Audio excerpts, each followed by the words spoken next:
In my experience, and from the reporting that I have read, this is where people can get a nasty shock. The upfront decision can seem harmless. The consequences later can be significant.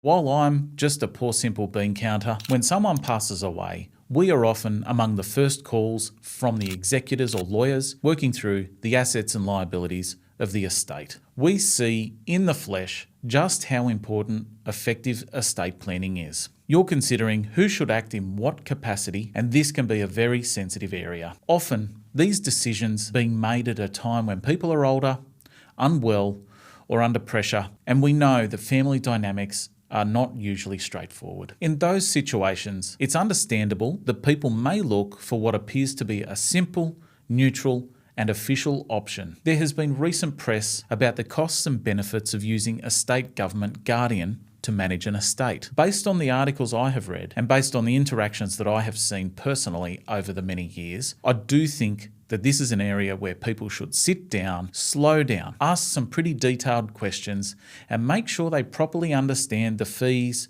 the process, and the practical implications before signing anything. This is not about saying that there is never a place for appointing an external manager. It is about saying that, in my view, people should do the research and go into it with eyes wide open. Sometimes there might be the appeal of a free will service, along with the offer to have the estate managed externally to the family. I understand why this can be appealing. For an aging person, the idea of handing the management over to an official can sound quite comforting. It can sound safe, neutral. It can sound easier for the family members. And it is certainly not the same as saying that it will be handled in a way that feels commercial, practical, or efficient for the beneficiaries. In my experience, and from the reporting that I have read, this is where people can get a nasty shock. The upfront decision can seem harmless. The consequences later can be significant. If you're appointing the New South Wales Trustee and Guardian, or really any professional executor, you need to ask very detailed questions about fees.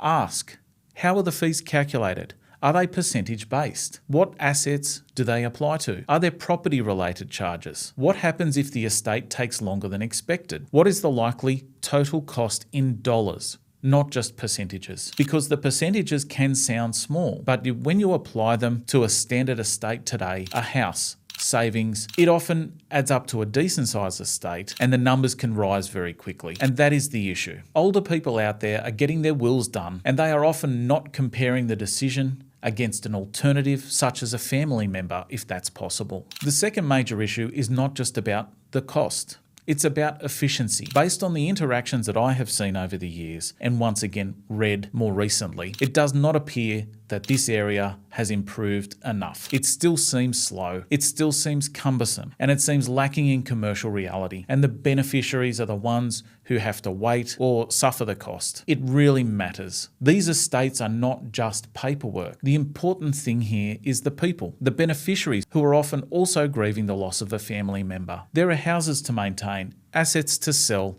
decisions to make. There are beneficiaries waiting, and there are emotions involved. All the while, costs are continuing to rack up in the background. If an estate is handled slowly and expensively, it can wear people down, and it can reduce what is ultimately left for the beneficiaries. I had someone recently ask me about an estate that was around $1 million and whether or not it should be handed over to the trustee and guardian. My reaction was pretty cautious, not because I'm saying that there is never a reason to use them. There certainly are some circumstances where the trustee and guardian would be absolutely the best choice. In this instance, an estate of this size, if the fees and administration drag on, the estate can start to dwindle away faster than people expect. And once you're in it, it's a lot harder to unwind than it is to ask the hard questions at the start. So my view is pretty simple. If you are considering who should manage your affairs once you pass, particularly if there's going to be ongoing management, read the fine print. Ask about fees in dollars. Ask about timing. Ask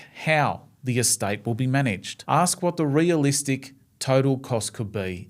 And also consider what the alternatives are. It's one of those areas where a decision made in 2 minutes can have ongoing consequences. Now, before you jump, if you got something out of this, like, subscribe, or share. The videos are for information purposes only. I'm just a poor simple bean counter and no substitute for good financial advice. Any commentary or advice is general only. If you would like tailored advice, be it business advice, tax or accounting advice, please contact me at admin@atomicba.au. If you've got a topic that you'd like me to cover, hit me up in the comments below or email me at tc@tcs2cents.com.au.